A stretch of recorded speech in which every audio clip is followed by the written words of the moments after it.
So I'm going to use the floor jack to take some of the tension off the spring, because there's a lot of potential energy built up in that coil spring, and we got to release it slowly.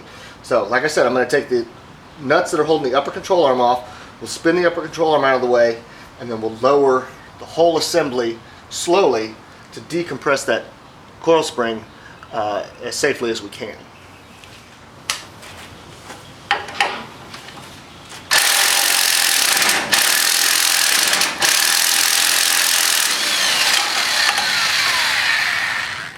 So I was able to route the caliper over to the other side so that the brake line was not in the way.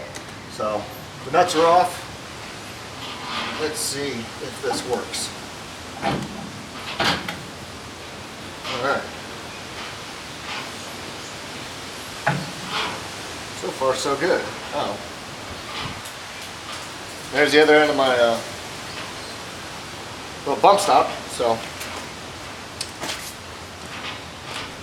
alright, let's lower this down, take the tension off the spring, and we're almost there.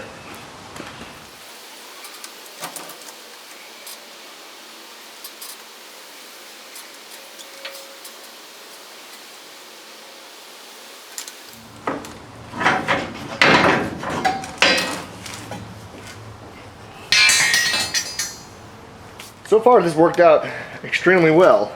That saved me a lot of time and hassle by not having to bust those ball joints apart. So really all I got to do now is come in here. There's 2 U-bolts that hold the lower control arm in place. There's 4 nuts. They're kind of up there on top if you can see those.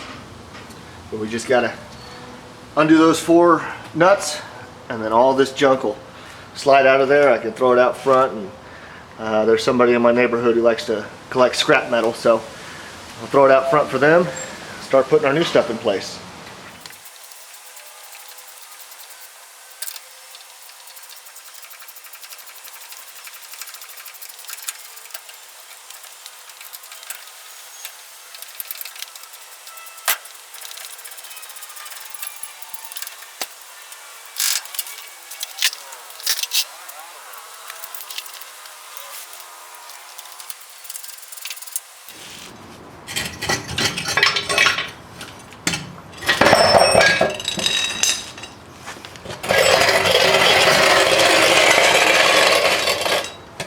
So that ended up working out extremely well. That was, in fact, very easy to get all this stuff out of there. So it's pretty crusty on the arms, on the spindle, everything there.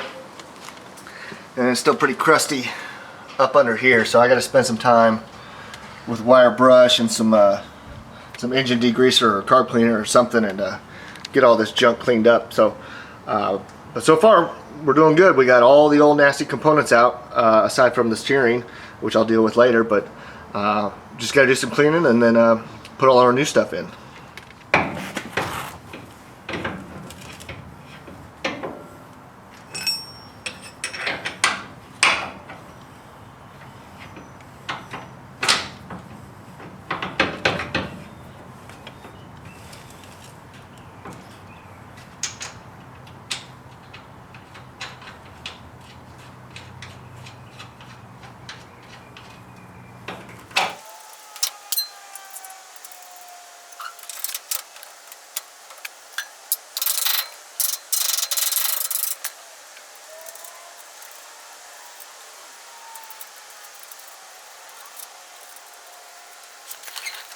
So I've got the new lower control arm bolted into place, and these nuts up here on the U-bolts takes a 7/8 inch socket.